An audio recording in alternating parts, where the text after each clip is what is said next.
Indonesia itu mendapat kuota sekitar 221.000 jamaah.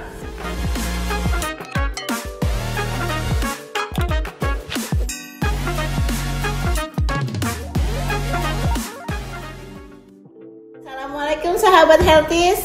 Kita bertemu lagi di podcast Ngobras Batik. Ngobrol bareng Samudra, bahas asik tentang ilmu kesehatan. Nah, kali ini saya Dr. Rofiana yang bertugas di Rumah Sakit Ibu dan Anak Samudra Husada akan memandu podcast tentang haji ramah lansia. Baik sahabat Healthies, kali ini kita ditemani oleh narasumber kita Dr. Haji Tejo Katon, SSI MBA MM. Nah, kali ini kita akan membahas seputar tentang haji ramah lansia. Mungkin bisa dijelaskan langsung oleh Dr. Tejo. Monggo Dr. Tejo.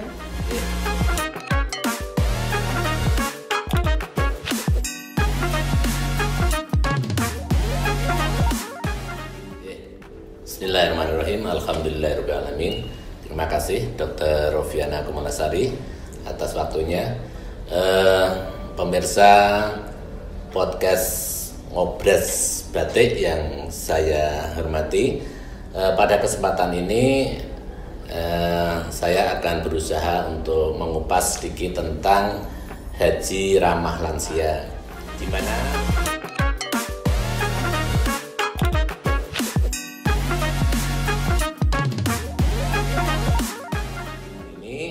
pemerintah Indonesia mengharapkan agar penyiapan pemberangkatan jamaah haji khususnya yang lansia itu benar-benar diperhatikan, sehingga pada musim ini itu Kementerian Agama berusaha untuk berkolaborasi dengan ahli geriatri, gitu Dok. Iya.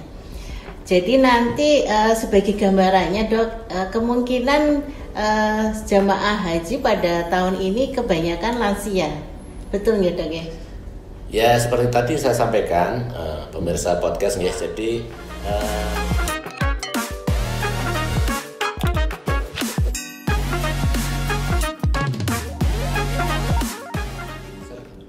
nah ini Dok, sebenarnya sahabat Healthies di podcast ini sebenarnya pengen tahu bagaimana cara menjaga kebugaran selama kita beribadah di Tanah Suci, mengingat nanti akan banyak sekali jamaah lansia yang akan ikut serta, sehingga yang kami butuhkan adalah tips-tips supaya tetap bugar dan insya Allah nanti pulang ke tanah air dengan selamat, gitu Dok.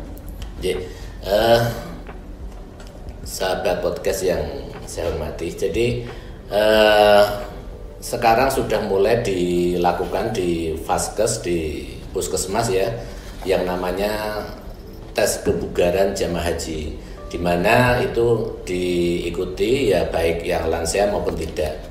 Tes kebugaran ini itu untuk menilai apakah jamaah haji itu nanti mendapat predikat istitoah atau tidak, sehingga nanti kalau insya Allah jamaah haji itu mendapatkan predikat istitoah, nanti dia akan berangkat ke embarkasi mendapatkan SPMA, surat panggilan masuk asrama, dan insya Allah bisa berangkat ke Tanah Suci.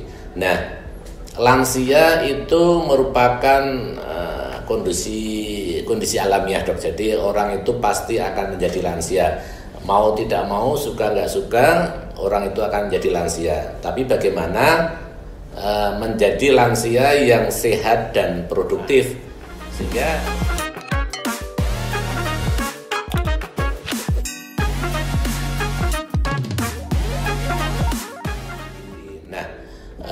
penyiapan diri itu bisa dilakukan, tadi sudah saya sampaikan, salah satunya dengan tes kebugaran. Itu kalau di Puskesmas itu dinamakan tes robot ya. Jadi jamaah haji lansia itu bisa menyiapkan diri dengan cara setiap hari minimal melakukan aktivitas fisik 30 menit lah begitu, bisa dengan jalan kaki sambil ngobrol dengan pasangan hidupnya gitu, kemudian jalan cepat, karena tidak bisa kita pungkiri bahwa haji itu adalah fisik ya, al-haju arafah, haji itu adalah arafah, sehingga fisik yang prima dan sehat itu sangat diharapkan, sangat dibutuhkan pada saat di Armusna. Kemudian yang kedua, setelah melakukan aktivitas fisik minimal 30 menit, yang kedua itu dengan cara konsumsi sayur dan buah dok, terutama yang banyak mengandung kalsium. Kemudian yang ketiga itu selalu periksa baik monggo nanti bisa di Vaskes, bisa di puskesmas, bisa di dokter pribadi, bisa di rumah sakit, mungkin nanti bisa di rumah sakit Samudra Husada gini, di Posyandu dan sebagainya. Kemudian yang keempat, kalau khusus untuk yang lansia itu selalu mengasah otak. Jadi karena kebanyakan lansia itu demensia. Nanti di sana itu apalagi berkumpul jamaah haji yang banyak di waktu yang sama, di tempat yang sama, kecenderungan jamaah haji lansia itu bingung, cemas. Apalagi dia itu kalau di rumah kan selalu tergantung pada keluarganya begitu. Nanti di sana dia tergantung pada kelompoknya, sehingga akan merasa bersalah, mempunyai pikiran dia selalu merepotkan. Itu sehingga nanti dengan cara kita mengharapkan jamaah haji lansia itu untuk selalu mengasah otak, baik itu dengan hobinya atau bagaimana, insya Allah nanti kecemasan, demensia itu bisa diminimalkan begitu dok. Iya.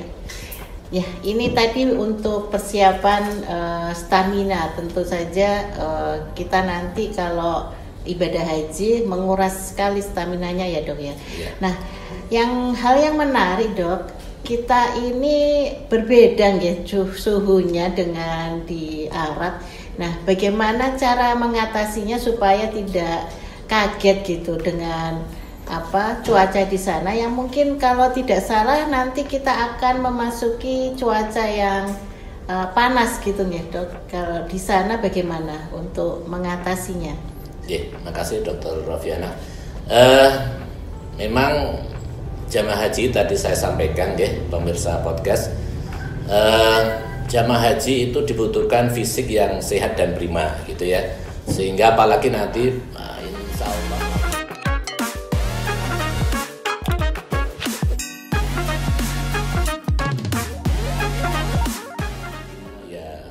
lumayan panas, itu diharapkan sebelum berangkat itu jamaah haji terutama lansia itu melakukan yang namanya aklimatisasi. Aklimatisasi itu penyesuaian diri pada suhu. Nah, sehingga nanti pada saat di tanah suci lansia jamaah haji Indonesia itu sudah terbiasa dengan suhu di sana. Ya, contohnya misalkan jamaah haji yang kebetulan itu petani itu mungkin ke sawahnya ya agak siang dikit gitu. Jadi kalau ke pasar itu ya nanti cari tempat parkir yang jauh dan panas gitu. Jadi itu namanya aklimatisasi, sehingga jangan sampai malah cari yang tempat teduh, itu berarti tidak membiasakan diri untuk penyelesaian tubuh nanti di sana. Ya, dan yang perlu diingat dok, jadi nanti kalau di sana itu jangan sampai jamaah haji itu malas untuk minum gitu ya. Jadi di sana itu monggo nanti jamaah haji selalu minum minimal ya 2 liter atau 8 gelas begitu, atau selalu menyiapkan minuman di samping dia. Baik itu dalam posisi tidur, nanti begitu bangun langsung minum, atau ya pokoknya selalu tersedia minuman yang supaya dia tidak terkena dehidrasi begitu dok. Tapi begini dok, kebetulan itu banyak sekali yang berpendapat sendiri ini. Kebanyakan jamaah itu takut minum dok, supaya takut kalau beser, karena kalau sudah sampai ke masjid itu di dalam masjid kamar mandi itu terlalu jauh, jadi takut untuk merepotkan temannya waktu kita bareng-bareng di masjid begitu dok. Gimana caranya untuk mengatasi?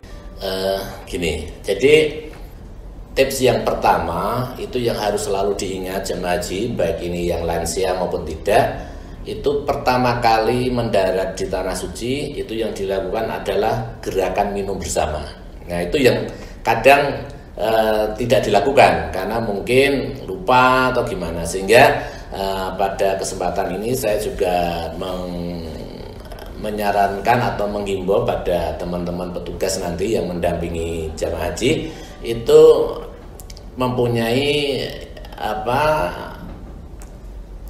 inovasi, mempunyai tanggap kondisi, sehingga pada saat landing di tanah suci itu jamaah haji dikumpulkan pada suatu tempat begitu, kemudian dilakukan minum bersama. Karena inovasi mempunyai tanggap kondisi, sehingga perjalanan Indonesia ke tanah suci itu sekitar mungkin 8, 9, 10 jam, itu pasti tubuh itu mengalami dehidrasi, sehingga pada saat nanti landing kalau dilakukan gerakan minum bersama itu mau tidak mau, suka nggak suka, jamaah haji itu sudah melakukan minum, insya Allah bisa mengatasi dehidrasi. Kalau masalah nanti itu nyun sewu tadi beser atau gimana, nggak usah takut ya. Jadi jangan sampai jamaah haji itu punya pikiran takut kencing, takut beser, karena lebih baik jangan sampai terkena namanya dehidrasi. Nanti jamaah haji juga bisa untuk analisa diri, sering-sering melihat warna kuning pipisnya dok. Kalau nanti pipisnya itu sudah kuning, itu berarti dia dehidrasi, sehingga harus segera untuk melakukan minum. Apalagi nanti biasanya jamaah haji itu disertai dengan oralit. Nah, di sana oralit itu bukan untuk diare saja, tapi untuk mengatasi dehidrasi, begitu dok. Iya, jadi nanti jamaah membawa oralit supaya nanti mengganti elektrolit karena di sana suhunya tinggi ya dok. Ya, betul sekali. Iya. Nah, saya itu tergelitik dok, ramah lansia. Ramah lansia itu maksudnya bagaimana dok? Ya, ramah lansia itu maksudnya jamaah haji yang lansia itu bisa tertangani dengan baik, sehingga jamaah haji itu merasa nyaman, aman, bisa menjalankan rukun wajib hajinya dengan bagus, sehingga tidak merasa terkucilkan, tidak merasa terasingkan, merasa yaitu tadi nyaman, aman, kemudian bisa beribadah dengan baik begitu. Jadi nanti pemerintah sudah menyiapkan petugas-petugasnya melayani yang mungkin mayoritas jamaah kita adalah jamaah lansia gitu ya dok ya? Ya, insya Allah. Makanya tadi saya sampaikan bahwa Kementerian Agama berkolaborasi dengan ahli geriatri. Insya Allah ahli geriatri adalah yang di bidangnya untuk menangani saudara-saudara kita yang lansia gitu dok. Ya. Jadi nanti insya Allah semua jamaah Indonesia bisa melakukan menjalankan ibadah haji dengan nyaman ya dok ya? Insya Allah. Insya Allah. Mungkin ada tambahan lagi dok, pertanyaan untuk masalah makanan dok. Bagaimana caranya supaya tidak ada gangguan pencernaan, karena yang saya tahu ya dok, di sana itu bumbunya itu terlalu terlalu rempah-rempah begitu dok. Bagaimana dok untuk mengatasi supaya pencernaan itu tidak terganggu begitu?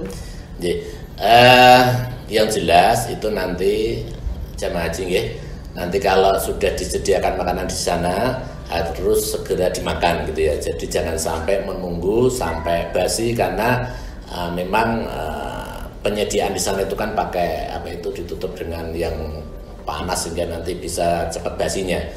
Nah, apalagi kalau jamaah haji lansia ini kadang dia itu lupa makan gitu ya, sehingga kalau lupa makan itu kan nanti akan terjadi hipoglikemi, sehingga nanti mungkin ibadahnya terganggu dan sebagainya. Dan insya Allah pemerintah Indonesia sudah mempersiapkan makanan-makanan yang asli Indonesia itu dengan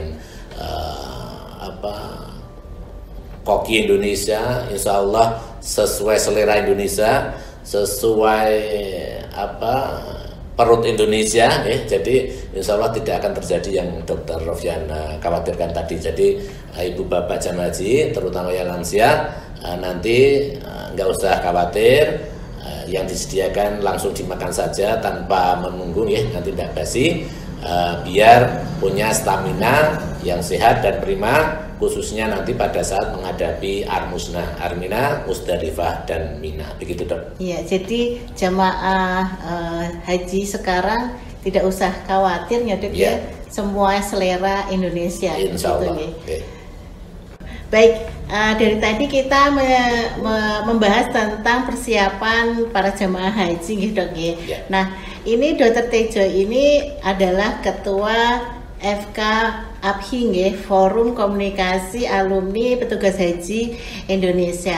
Nah, bagaimana, Dok, untuk tips bagi petugas haji yang nanti akan mendampingi para jemaah haji, terutama banyak banget nanti mungkin yang lansia, Dok, bagaimana tips-tipsnya supaya para jemaah ini juga bisa menjalankan ibadahnya dengan lancar, kemudian petugas hajinya juga tidak kesulitan untuk menghadapi mungkin ada masalah. Jadi sebelum ada masalah bisa dicegah, begitu, Dok.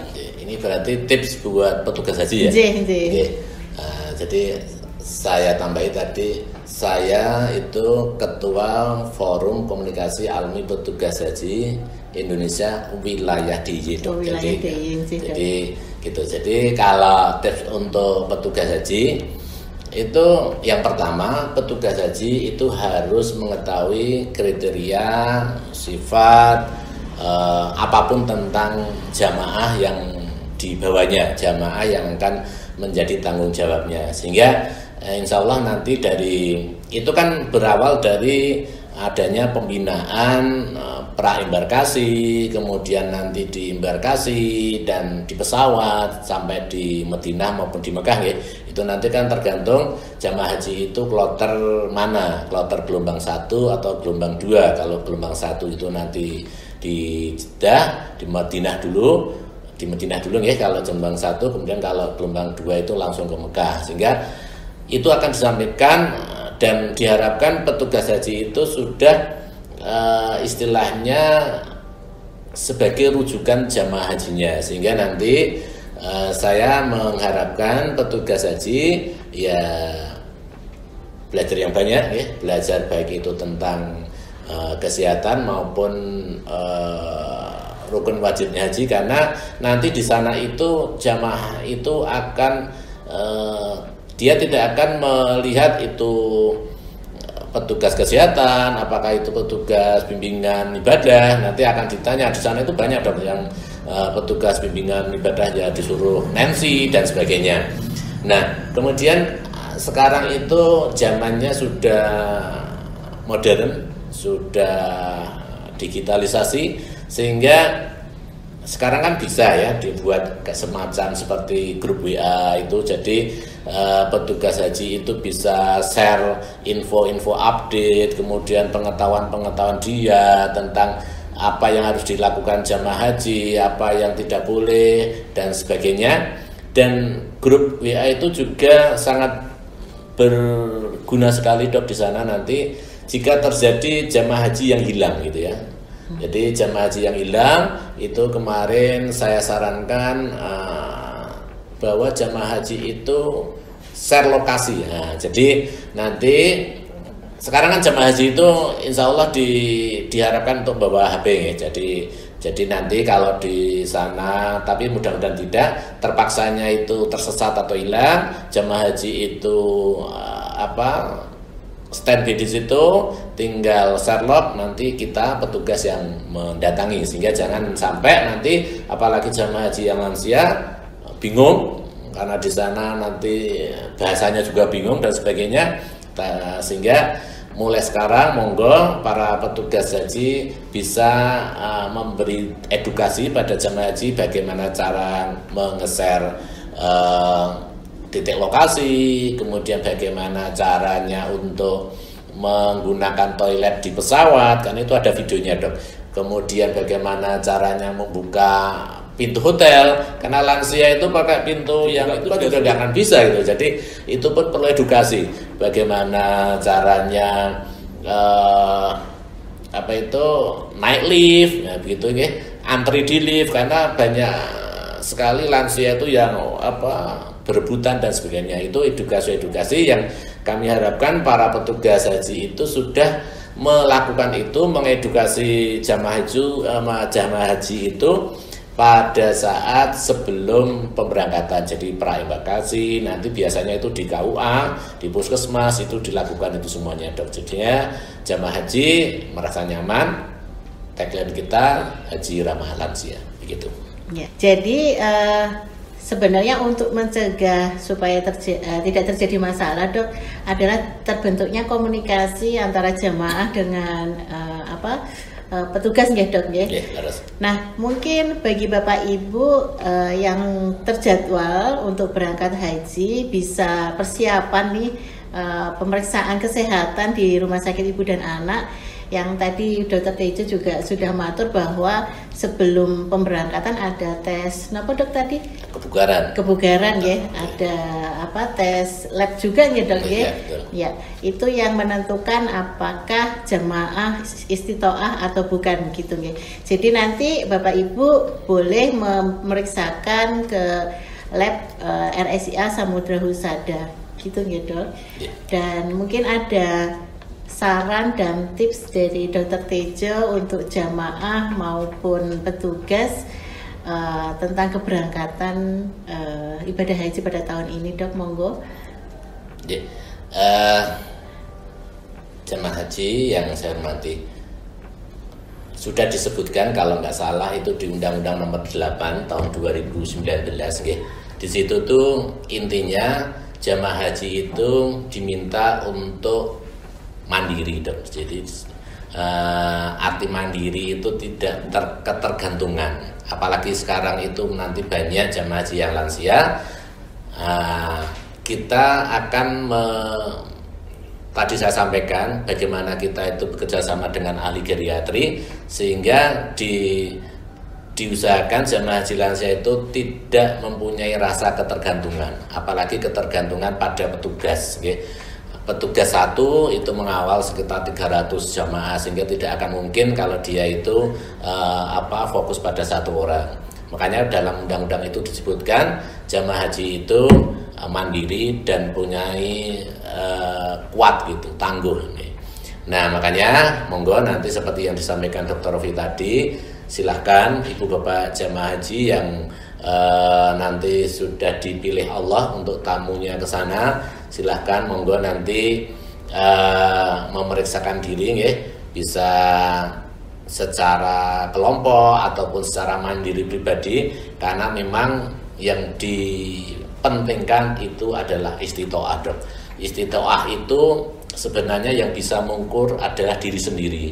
Saya istitoah enggak untuk berangkat ke tanah suci atau tidak, karena banyak orang juga menipu diri sendiri, sebenarnya dia itu tidak istitoah tapi mengaku-ngaku istitoah. Makanya mudah-mudahan nanti pemirsa podcast yang menyaksikan atau yang mengikuti acara ini nanti bisa introspeksi diri, saya harus periksa diri mandiri, apalagi nanti ada sesuatu yang error pada diri saya misalkan, kita masih punya waktu untuk memanajemen kesehatan kita 2 bulan.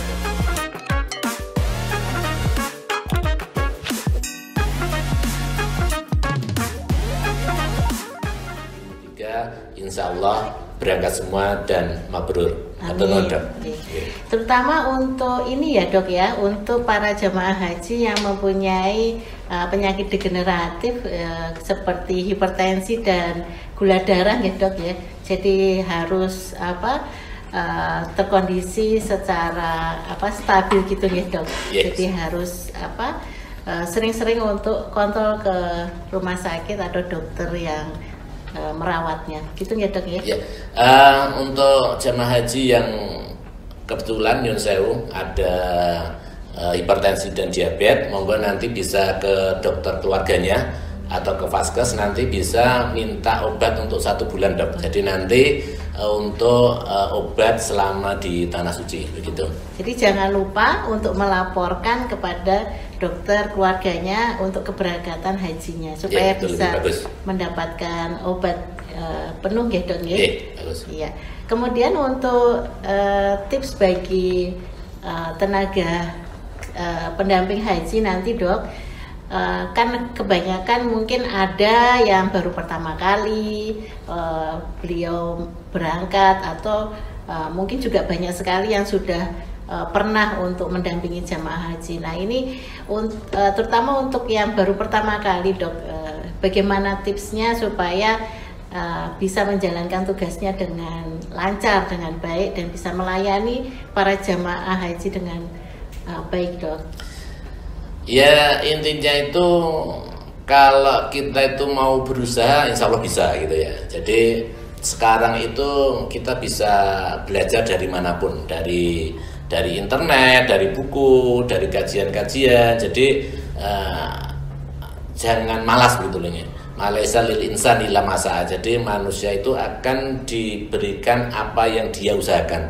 Kalau dia banyak belajar ya insya Allah dapat ilmu gitu. Jadi monggo juga bisa nanti nyun sewu ya, sambil promosi bisa mengikuti video YouTube saya. Nanti itu lengkap bagaimana tips kesehatan pra-embarkasi, kemudian di embarkasi, di pesawat, di Mekah, Madinah, Al-Musnah, saat pulang gitu juga. Monggo nanti halal, monggo silahkan nanti bisa mengikuti di situ dan bisa tanya di komen nanti, insya Allah nanti bisa langsung saya jawab.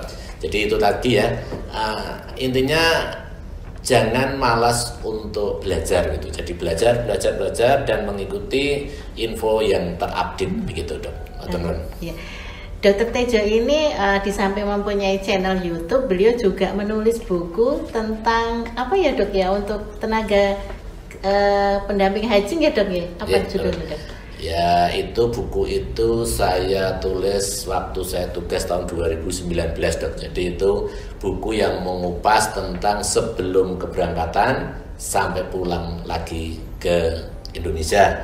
Ya alhamdulillah jamaah saya dulu berangkat utuh, pulang utuh dok. Jadi monggo nanti kalau pemirsa mau pengen buku itu nanti bisa pesan sini. Judulnya apa ya dok ya?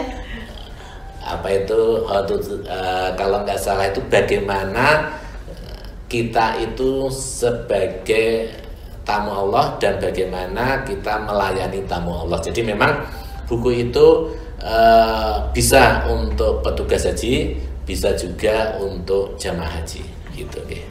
Matur dok untuk beberapa tips dan masukan, banyak sekali ilmu yang kita dapat. Semoga bermanfaat buat para jamaah haji yang insya Allah akan berangkat tahun ini dan semoga lolos istitoahnya ya dok. Amin, ya supaya bisa berangkat dengan lancar dan kembali dengan keadaan yang sehat pula. Dan semoga para jamaah haji pada tahun ini bisa mendapatkan haji yang mabrur. Amin. Amin. Amin. Oke pemirsa, podcast Ngobras Batik hari ini kita sudah membahas tentang bagaimana tips haji ramah lansia. Nah, nantikan judul-judul podcast yang menarik dari Ngobras Batik, persembahan dari RSIA Samudra Husada. Terima kasih. Wassalamualaikum warahmatullahi wabarakatuh.